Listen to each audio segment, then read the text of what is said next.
Hello and welcome to Healing Begins Here, brought to you by the Victim Service Center of Central Florida. I'm Olivia Oropeza, VSC's Prevention Education Manager, and I'm so glad you're joining us today. Before we begin, please note that today's conversation will include topics related to sexual violence and substance use. If at any point you need support, the Victim Service Center is here for you with free confidential services. You can reach out to us anytime through our 24/7 helpline at 407-500-HEAL or 407-500-4325. Everyone deserves a safe night out, whether that's at a bar, a club, a concert, or any space where we go to relax, connect, and have fun.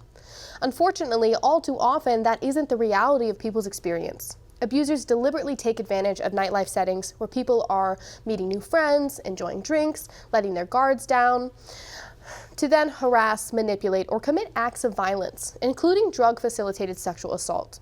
But here in Orlando, we're working to change that. The Victim Service Center is developing a new training program designed specifically for bar staff and event venues.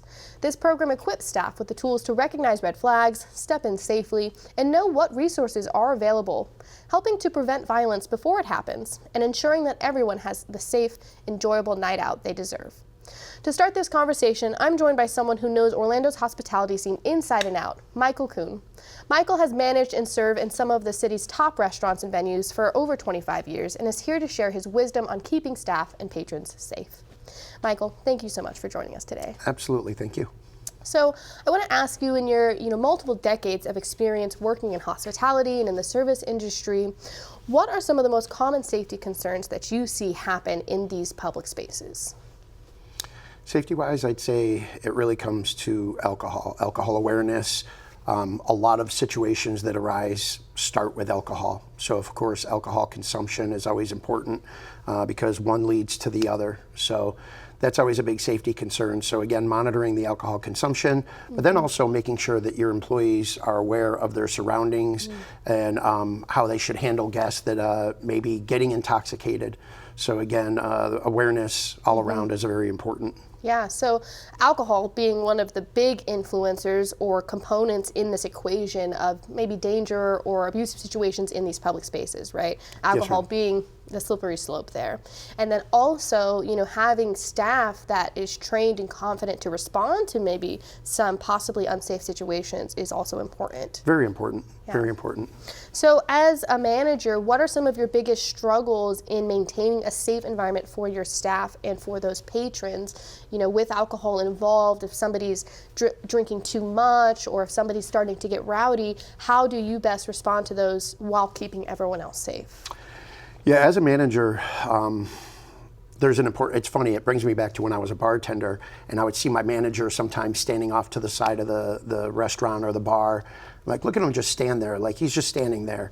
It wasn't until I became a manager that I realized that even when you're standing there, you're actually doing a lot more. What you're doing is monitoring the surroundings. You're watching everybody when they're consuming food or alcohol to see signs, see if you can pick up on signs of someone maybe getting a little intoxicated, or see if maybe they're crossing that bridge that they shouldn't be crossing. So again, you're really kind of monitoring everything that's going on. You're watching the employees, are they over-serving people? Are they pouring what they should be pouring? So even when you see your manager just standing off to the side, it might not just be because they have nothing else to do. They should be taking in everything that's going on in the surroundings. And again, it's your job to make sure that you are going to provide. So if you can catch something ahead of time, you might be able to stop something before it happens. Again, monitoring the alcohol consumption, which unfortunately, it really always kind of goes back to the alcohol consumption. Yeah. It is the root cause for most, not all, but most. Yeah, most incidents that you see. I mean, it's true for us as well that most cases of drug-facilitated sexual assault are facilitated using alcohol. And so we know that a lot of these experiences are stemming from public nightlife venues, public bars, restaurants, and places like that. So do you have any experience in helping your staff feel more prepared to handle situations where, maybe they recognize a patron is over intoxicated or maybe acting as if they're under the influence of something, or if someone else is maybe crossing someone's boundaries and we think this could turn into a situation? How do you help staff feel prepared to deal with those situations? Yeah, when we do our meetings, it is something that obviously we will discuss, we'll talk about, and again, looking for those signs and making sure that they're comfortable. Again, as a bartender or a server, not over-serving someone. Right. Again, if someone becomes too friendly, again, we discuss different options to be able to remove yourself from a situation, which is, unfortunately, it is a pretty common occurrence. Right. One person might just think they're being nice and they're just being friendly, but the person they're being nice and friendly to might feel very uncomfortable. And again, Right. everyone's standard and limits is different. Right. So what you might think is very harmless, someone else might feel like, wait a minute, you're crossing that line.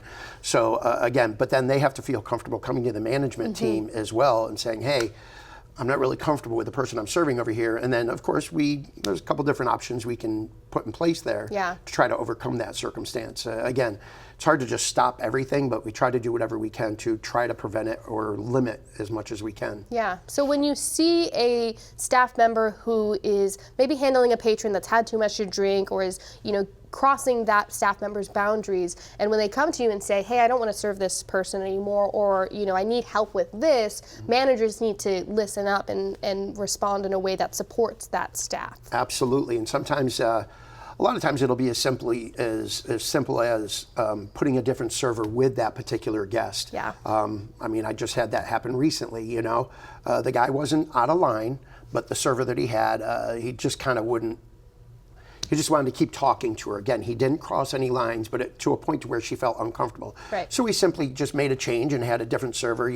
As a manager, you go over and say, hey, so sorry for the inconvenience. Going to have someone else take over now. I'm going to have to use that other server somewhere else. Right. Again, so you can do little situations to, doesn't always resolve it because you might still want to track her down. Right. But you try to do what you can to resolve a situation nicely and politely and kindly Right. Before it could become a situation. Before it really. escalates Yeah. into something maybe dangerous or harmful. Yep. So what do you see as possible benefits for a training for bar staff, restaurant staff, in having that level of awareness of over-intoxication, of that maybe dangerous individual? What benefit do you see for business owners and for patrons to go to a place that is trained like that? It's definitely beneficial because, again, people want to go to a fun, safe place as well. So if you have if your venue, if your business has a reputation for not being safe or welcoming, you might not be getting the maximum amount of business you want, Right. simply because there might be X amount of people that say, well, I don't want to go there. It's whatever it may Right. be, feeling unsafe. Again, by providing a safe, fun place. And it's a hard line because you want it to be social. The whole idea is to be social with everyone, to be nice, to be friendly, to meet people. But on the same hand, there is lines. Right. And we got to make sure that people aren't crossing those lines. So you try to do what you can. Again, as a manager, watching, as a bartender or a server, monitoring the people that you're serving, Right. not letting them getting too intoxicated. Right. So you do the best that you can to try to limit the Right. circumstances. To try to manage, that area that you're in charge of, right? Those staff, those patrons that are within your space and building, making sure everyone has a safe and fun time. Yes. Right? Yeah. And so as we, exist in Orlando, which has a lot of great nightlife venues, a lot of great restaurants, a lot of great places for people just to go out and exist and have fun, how can we best provide a safe, supportive, system for staff, for restaurants, for bars when someone comes in and says, hey, I experienced drug-facilitated sexual assault, or I experienced something in your venue? Right? How do managers Right. need to respond? I think simply educating everybody all around, from the management down to the employees. Education, I think, is important. And again, it's unfortunate you're not going to reach everybody. If you have a staff of 100, not everybody's going to take out of what you're giving them. Right. But even if you're reaching some of them, I think it's still a win. Even if some of them are saying, I never thought about that, but now that they mention that, it makes me aware of it. So now instead of me just walking to my car at the end of the night, I'm going to make sure I walk with somebody else or maybe a group of people. And in my experience, in my 25 plus years in Orlando, I would say most places I've been, if not all, I've seen them really good about that, whether Yeah. it's management or security or somebody partnering up, walking with each other to the car. Right. Again, just so everybody feels safe and secure. Again, try to limit any potential problems there might be. You can never underestimate the power of planting a seed of Right. that, beginning, training, education, those talks. Well, Michael, thank you so much for being here today and for sharing your expertise in hospitality management and talking about how we can help keep our staff and patrons safe. Of course, absolutely. Thank you. If you've only ever been a patron, or even if you work in hospitality, it can be surprising just how prevalent abuse and violence can be in nightlife settings. The more we have these conversations and normalize these important topics, the more we can prevent victimization and keep Orlando's venues safe and enjoyable for everyone. We encourage anyone in the nightlife industry to reach out to Victim Service Center to learn more about our free prevention training for bar and hospitality staff, a step that can make a real difference in the safety of Orlando's hotspots. In addition to the general public that enjoys Orlando's nightlife, Orlando is home to a vibrant student community and one of the largest universities in the country. College students face some of the highest rates of sexual victimization, making awareness and prevention in nightlife spaces even more critical. Stay tuned as we meet with the Director of Victim Services from UCF to learn more about these risks and how training for bars and venues can help keep our students safe.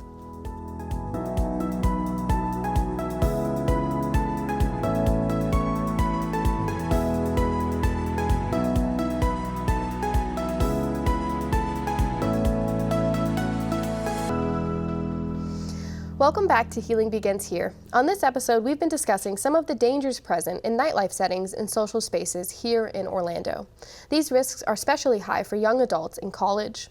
According to RAINN, women ages 18 to 24 who are college students are 3 times more likely than women in general to experience sexual violence.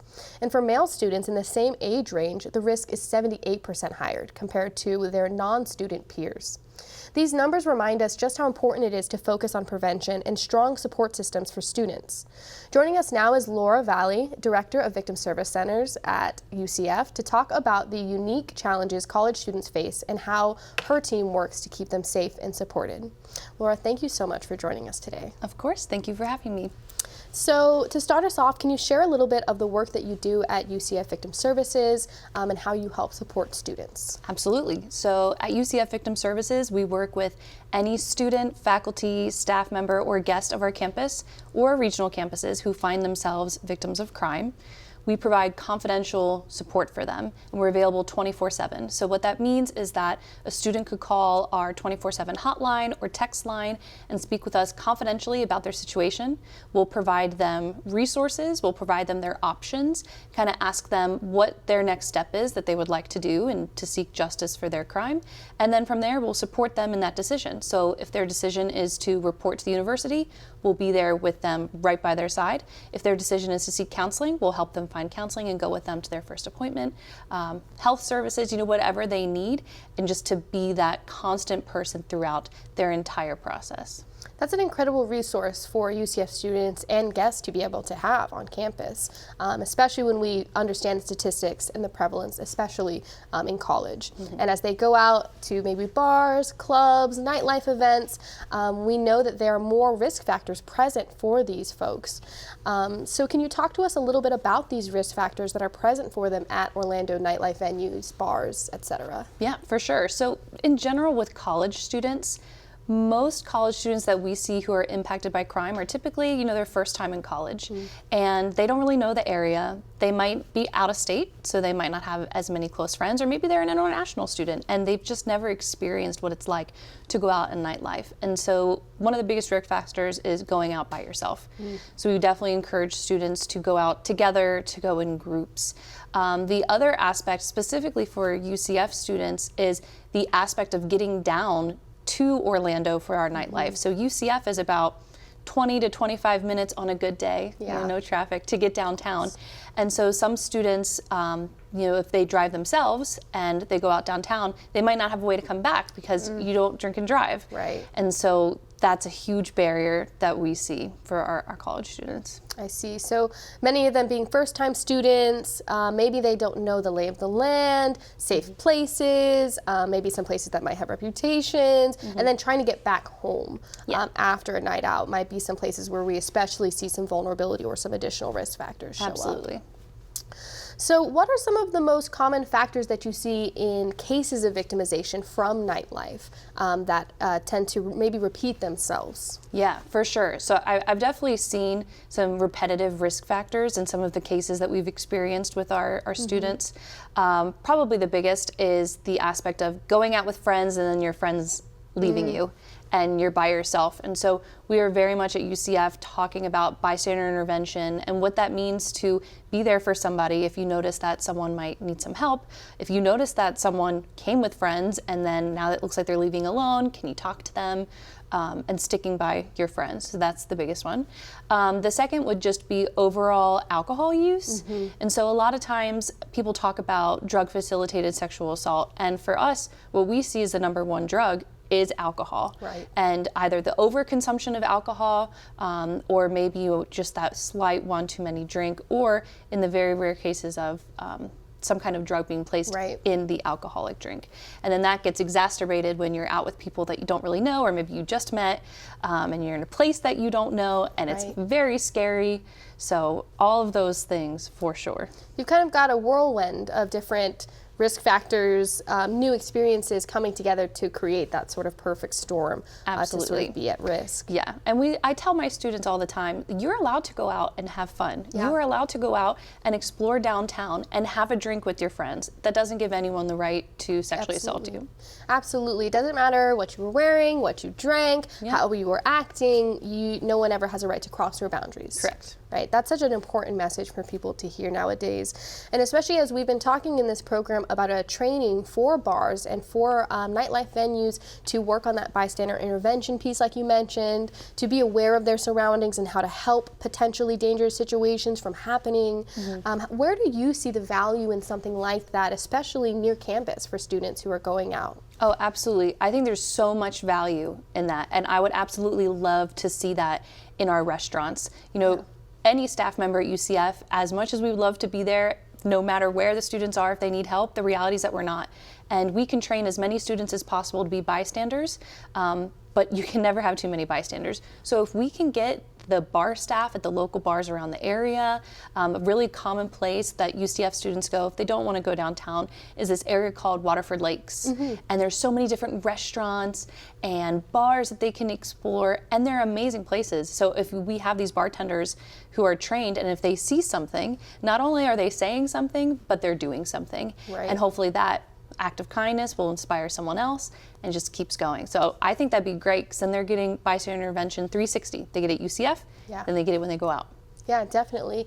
Maybe through their group of friends, or if they're out by themselves, hopefully that bartender, that bouncer, or other staff in that establishment can recognize signs of abuse, signs of potential drug facilitated, abuse or harm, and things like that. Absolutely. Something we see a lot with our college students is, they're going out on first date. Yeah. And they're super excited for their first date. They tell all their friends, oh, we're going to meet at this public space. We're going to go to this bar or this restaurant at Waterford Lakes. So they are by themselves. Yeah. And they meet someone that they've never met before. And if that bar staff or server notices some signs, they can be that bystander for that person. Right. Being able to recognize those potential signs leading up to drug facilitated sexual assault, or just red flags of potential abuse, or that somebody is drank too much or is really not in the space that they need to be, is so important. Yes. And it can be really difficult, obviously, for new students, for students who are dealing with a lot, to keep themselves safe in these times. And so we really do need to rely on these other sources, right, as well. For sure. So if there is a student who may be watching this, who may be going to UCF or campus elsewhere, right, what would you want them to know about keeping themselves safe while they go out and, have a great time, as they are allowed to go do? What would you say to them to, stay safe but have fun? Yeah, that's a really good question, Olivia. I think, just like you said, and we mentioned earlier, you are allowed to go out and explore and have fun and have a drink, right? But there are some things that you need to be paying attention to, not just for yourself, but also being aware of your surroundings. And so the overall, the biggest thing I would talk to a student about would be consent, and what does that look like? Consent should be enthusiastic. It should be freely given. And so if you're looking at somebody and it looks like they're being force-fed drinks, then that could be a red flag. Same to you. If you feel like you're having to say yes to someone who's talking to you at a bar and you're not really comfortable, but you feel like you have to because you're being pressured, then that's a sign that, all right, maybe I need to walk away from this person or ask for help. Right. The second thing I would say is that it is 100% okay to ask for help. You are truly never alone, and even if you are by yourself in a new place you don't know, You can ask a stranger for help. You could ask other people in the bar for help. I've heard of really good bystander intervention scenarios where students have gone up to like a group of people that look like they know each other and they've pretended to be a part of that group. Some of my female students have asked like, hey, can you come to the bathroom with me? Yeah. Or you can pretend you know them from class. I mean, truly so many ways that you can get help. Yeah. And then the third thing I would say is let people know where you're going, right? People that you trust, let them know where you're going, what time you plan to be back, and just have an open line of communication with somebody. Of course, keep your phone charged. Yes. Hate to be out on town alone with a dead phone. Absolutely. Definitely. Make friends with the bartender or the bouncer and let them know like, hey, I'm here by myself. I'm meeting someone on a first date. Yeah. Just a little bit nervous. Do you have any like safety measures in place? What have you? Yeah. And there are some restaurants, I know they're starting, that they might have different cues. I've heard about something called an angel shot. Yes, we have definitely heard about an angel shot, and it's incredible that there are so many ways for if you are a person out in the town, going out and having a drink, you can order an angel shot, and your bartender will know, hey, I need help. Yep. Or you can go to a group of friends and say, hey, let me join your group real quick, or maybe go to the bathroom. Yeah. And so it's great to know that there are some other ways that maybe we can be safe and be supported by others. And Laura, just to wrap us up today, if there's anyone who experiences violence out on the town, they're a UCF student, how do they get a hold of victim services? Absolutely. So we have a 24/7 hotline and text line that they can contact. We also have a chat feature on our website that you can reach out to us. And even if you don't need our services, you might know someone who does. Yeah. And so you can always reach out to us confidentially, ask us any question you have. We are available 24/7. So if you're having these thoughts during the middle of finals week, during Thanksgiving break, whenever, we will always be here for you. And you are never alone. Thank you so much for sharing this information today. Thank you for having me. Of course. College students face some of the highest risks for sexual violence, and navigating nightlife, dating, and new social environments can make that risk even greater. It's why having strong resources like UCF Victim Services is so essential. Dr. Laura and her team are doing incredible work to make sure students never have to face those challenges alone, and to know that help is always within reach. But even with support and prevention efforts, there are still moments when harm occurs, when someone's night out ends in trauma instead of memories. And that's where another critical part of the response begins. After an assault, many survivors connect with a forensic nurse examiner, or FNE, a trained medical professional who provides compassionate care, evidence collection, and a path towards healing and justice. Up next, we'll talk with forensic nurse examiner Mary Yoder about what happens in those moments after an assault, the rise of drug-facilitated sexual violence, and what we can do to help keep Orlando's nightlife safe. Stay with us.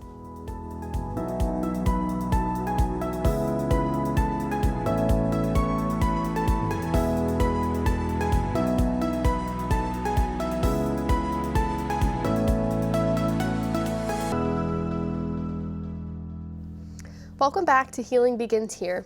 Throughout today's episode, we've been talking about Orlando's nightlife and how community partners from hospitality professionals to university services are working together to make these spaces safer for everyone. As we've discussed, prevention is key, but when an assault does happen, the next steps are critical to both the survivor's healing and the pursuit of justice. Joining us now is Mary Yoder, a forensic nurse examiner who provides specialized medical care and evidence collection for patients who have experienced sexual assault, including those impacted by drug-facilitated sexual assault. Mary, thank you so much for joining us today. Oh, my pleasure. Thanks for having me. Of course. So to start off, can you tell our audience what a forensic nurse examiner is, what you do, and what your role looks like when someone comes in after a sexual assault? Yes, that one's easy. Thank you. Start out easy. So first we're a nurse, then we get training as a forensic nurse. We come in and do the medical assessment of the patient.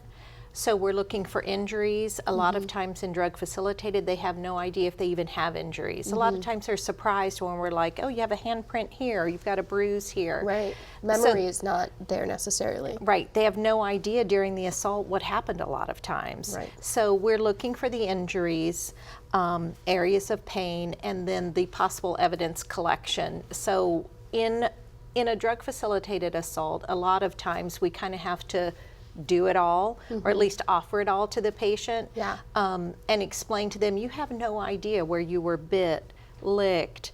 You know, we can use alternative light source and look for areas where maybe they were licked or bit, or other DNA evidence that might be there. Yeah. But it's kind of a head to toe.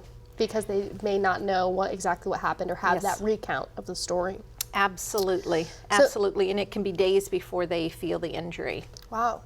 So drug-facilitated sexual assault is a term many people have heard, but many may not understand fully. Can you explain what drug-facilitated sexual assault means and how those cases might be a little different? Like you said, maybe we have to do a full body exam because they don't remember. So some instances like that.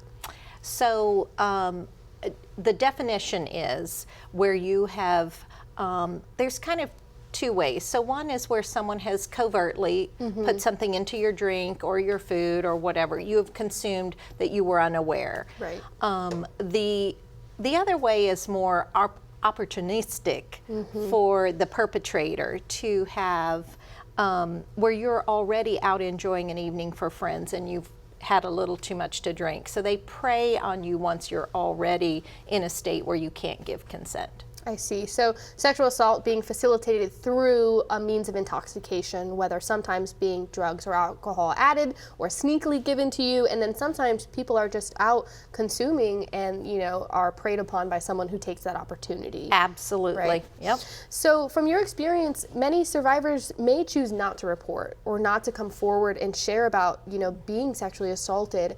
How does that get even more complicated when it is a drug-facilitated sexual assault? So, because they don't remember, which is why that route is such a popular route for the perpetrators.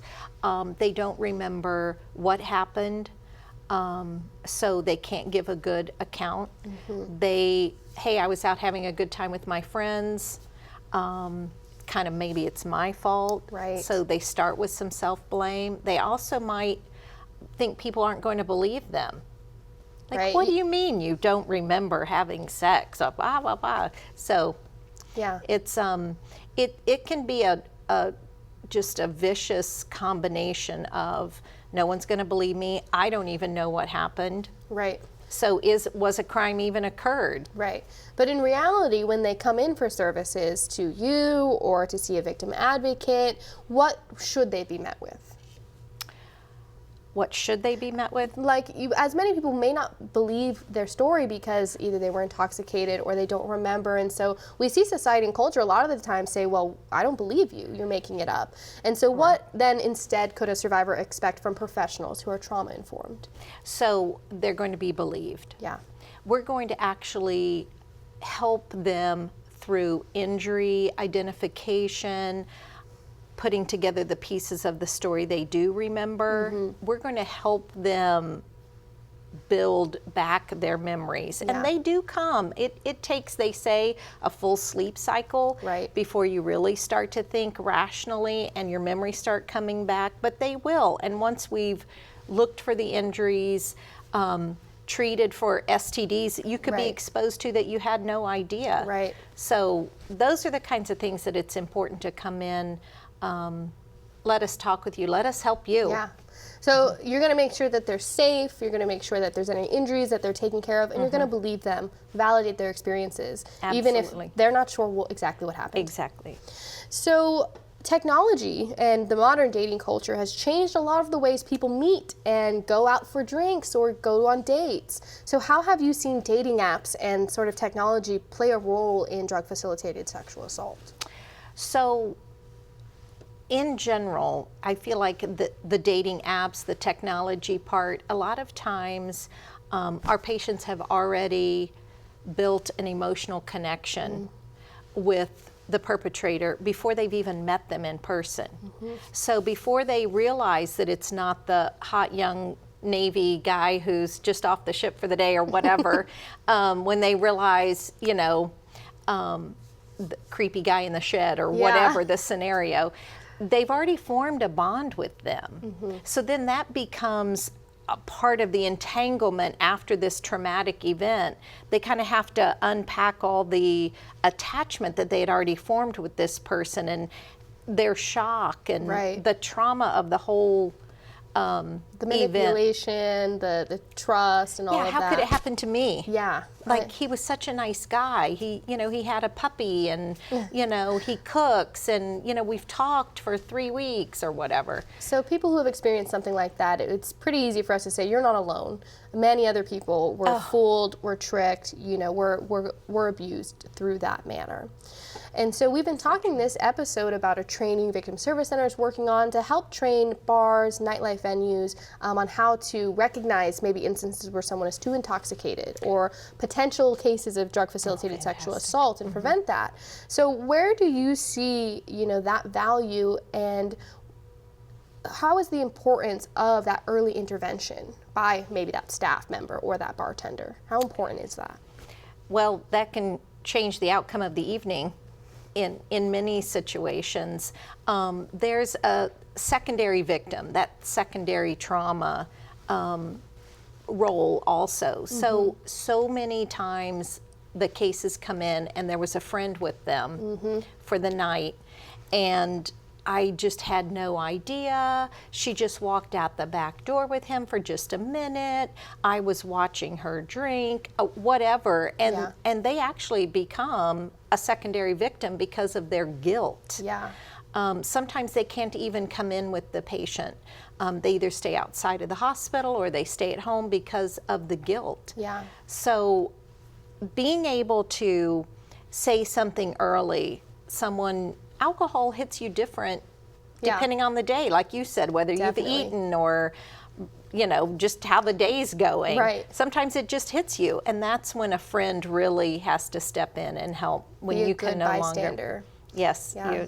So we need our friends to be good bystanders, and we hope as well our staff, our bartenders serving us can be good bystanders as well. If they see something, we hope they come and say something. That is the ultimate goal, is that we stop it before it becomes a crime. Right.